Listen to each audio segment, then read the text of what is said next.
का शुरुआत में हमें यूजिन दिखाया जाता है जो कि ना अपने हेटर्स को रिप्लाई कर रहा था, मतलब कि उसके हेटर नहीं बल्कि जिन्वू के हेटर्स को, जो भी जिन्वू के बारे में हेट फैला रहे थे ना, वो उन सभी के लिए ना कंप्लेन दर्ज करने लगता है। और वो बोल भी रहा होता है कि अगर कोई काफी ज्यादा रिक्वेस्ट भी करेगा ना, उसके बाद भी मैं किसी को नहीं छोड़ने वाला। जिन्वू मास्टर के खिलाफ आखिरकार किसी ने बोल कैसे दिया, और इसके बाद वो काफी ज्यादा थक जाता है इतना सारा काम करने के बाद। और इसके बाद तभी वहाँ पे जिन्वू आता है, और जिन्वू को देखने के बाद ना यूजिन सोचने लगता है कि जब से जिन्वू के पास शैडो एक्सचेंज की पावर आई है ना, तब से वो कभी भी अचानक से यहाँ पे आ जाता है और कभी भी यहाँ से चला जाता है। और इसके बाद तभी यूजिन बोलता है कि आप ठीक तो हो ना मास्टर, और जिन्वू बोलता है कि हाँ मैं ठीक हूँ, मैं अभी एक रेड गेट को क्लियर करके आ रहा हूँ। और वो बोलता है कि तुमने बोला था ना कि हमें गिल स्टार्ट करने के लिए कुछ पैसों की जरूरत होने वाली है, और वो ना वहाँ पे काफी सारे रेयर आइटम्स दे देता है यूजिन को। और वो देख के ना यूजिन काफी ज्यादा हैरान हो जाता है और सोचता है कि तो काफी ज्यादा हो जाएगा एम्प्लॉयज के लिए। और एम्प्लॉय के बारे में सुन के ना जिन्वू भी काफी ज्यादा हैरान हो जाता है। और यूजिन बोलता है कि मैंने आपको बताया तो था कि गिल के लिए कम से कम 3 मेंबर होना चाहिए, उसके बाद ही गिल हम ओपन कर सकते हैं। और जिन्वू बोलता है कि हाँ मुझे याद आया, तुमने मुझे बताया था एक गिल मास्टर होता है, एक वॉइस गिल मास्टर होता है और एक गिल के अंदर का मेंबर, और इसी से एक गिल कंप्लीट होती है।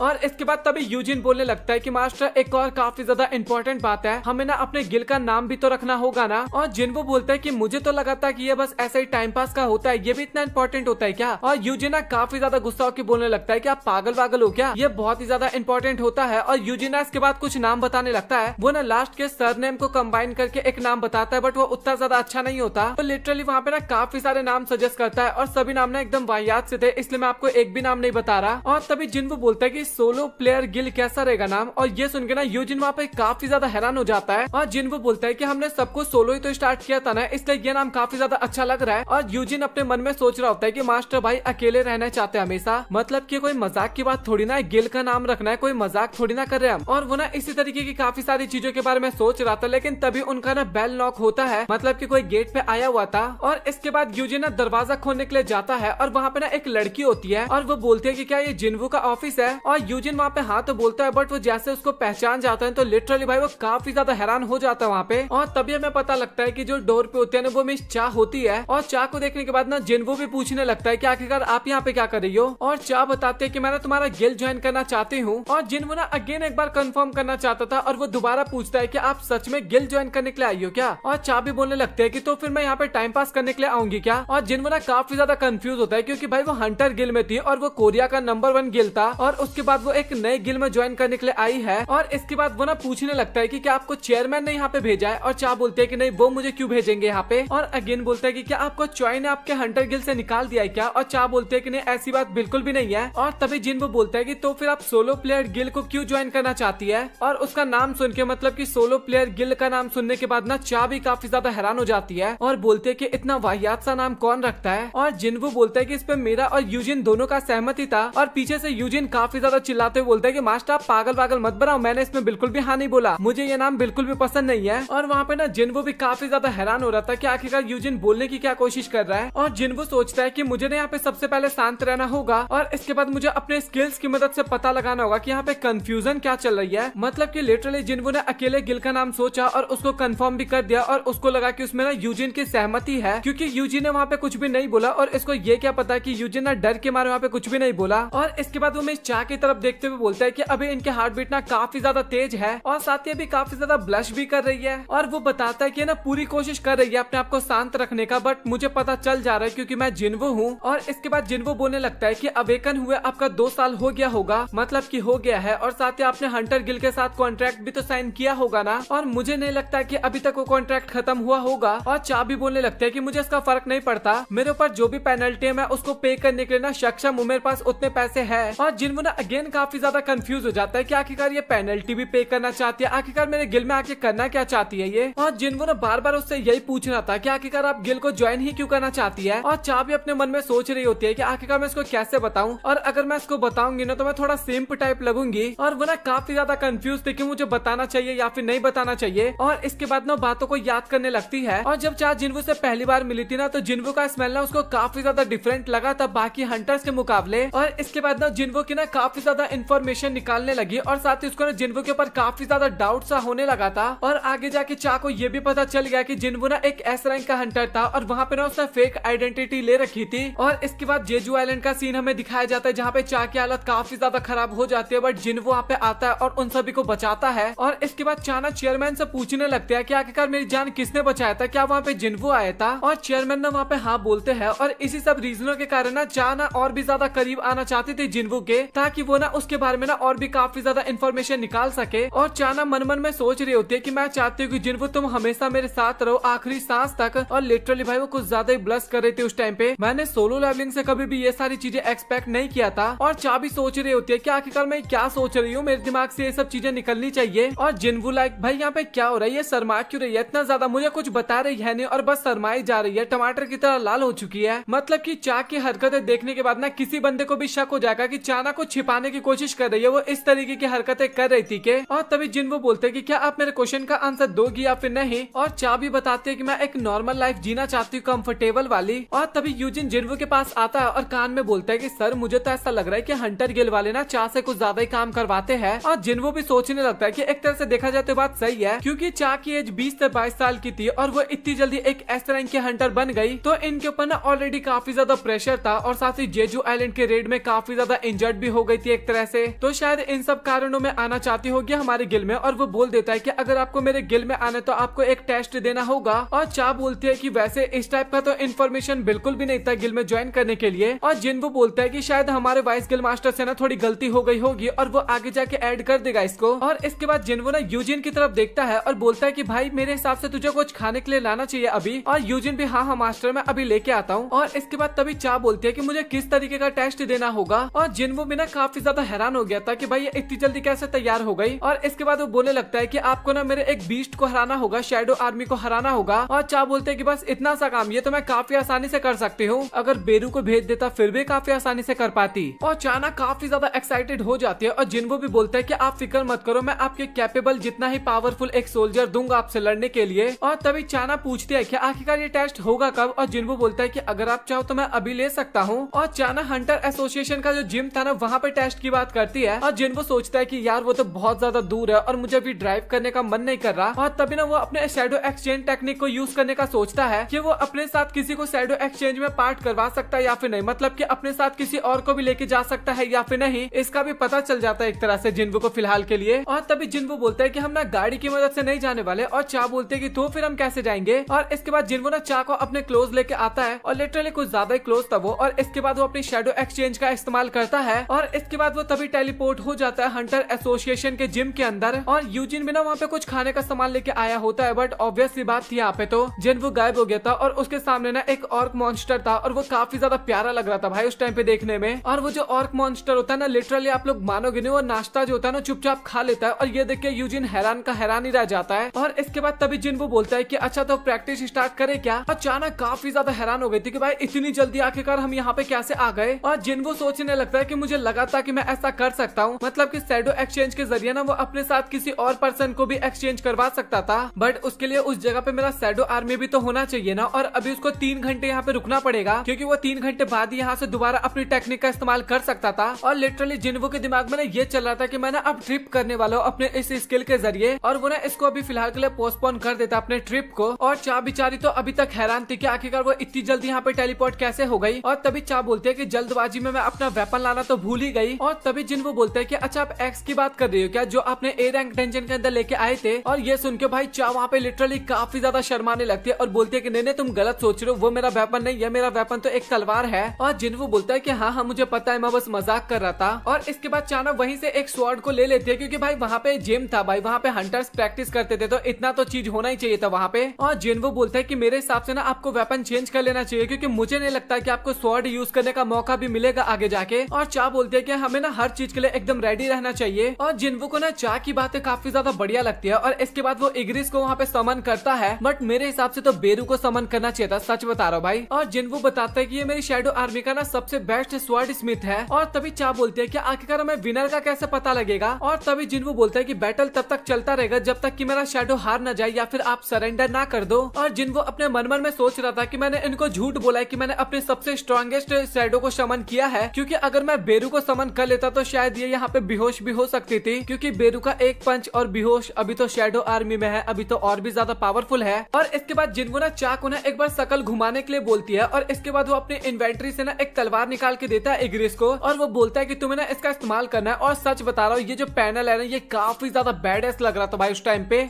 और इसके बाद फाइनली बैटल स्टार्ट होता है और चा की पावर्स देखने के बाद ना जिन्वो को समझ में आ जाता है कि हाँ चा थोड़ी बहुत तो पावरफुल है, क्योंकि अगर वो नॉर्मल इंसान होती तो अभी तक इग्रिस के अटैक से मारी गई होती। और इसके बाद काफी जबरदस्त उनका बैटल चल रहा था, लेकिन इसके बाद तभी चेयरमैन का सीन दिखाया जाता है जो कि ना अपने सीट पे बैठे होते हैं और तभी ना उनको आवाजें आने लगती है और वो ना जिम की तरफ देखते हैं और तभी जिम का ना लाइट भी चालू था और वो सोचने लगते हैं कि आज तो वैसे जिम को किसी ने बुक नहीं किया तो आखिरकार जिम का लाइट कैसे जल रहा है। और इसके बाद तभी चेयरमैन किसी को कॉल मिलाते हैं और उसको बोलते हैं कि मुझे जिम के अंदर का वीडियो देखना है, मतलब कि सीसीटीवी ऑन करने के लिए बोलते हैं। और जैसे चेयरमैन उसे देखते हैं तो काफी ज्यादा हैरान हो जाते हैं और सोचते हैं कि आखिरकार ये दोनों जिम के अंदर कैसे चले गए। और उसको ना इसका जवाब मिल भी जाता है जब उन्होंने चा को बताया था कि तुम्हें जिन्वो ने बचाया था, तो शायद जिन्वो से वो इम्प्रेस हो गई होगी। और चेयरमैन को ना ये देख के काफी ज्यादा अच्छा लगता है और वो ना अपने असिस्टेंट को कॉल करके बोल देते हैं कि तुम ना जिम की तरफ बिल्कुल भी ध्यान मत देना और वहाँ के कैमरे को भी बंद कर देना। और इसके बाद जब चेयरमैन वहाँ पे बैठे थे ना तो भाई काफी ज्यादा आवाजें आ रही थी, टूट फूट की एक तरह से आप कह सकते हो। और इसके बाद अगेन हमें जिम के अंदर का सीन दिखाया जाता है जहाँ पे इग्रिस लिटरली भाई हार गया था, मतलब कि मुझे भाई इग्रिस ने काफी ज्यादा डिसअपॉइंट किया इस बैटल के बाद। और इसके बाद चा बोलने लगता है कि मुझे पता है कि आपके चौथे नंबर पे स्ट्रॉन्गेस्ट में शैडो था, बट मैं आपके सबसे ज्यादा पावरफुल शैडो से मिलना चाहती हूँ। और जिनको बोलता है कि तुझे पता है ना कि वो क्या है, और चा बोलते हैं कि हाँ मैंने उसको देखा था और मैं उससे एक बार मिलना चाहती हूँ अगेन।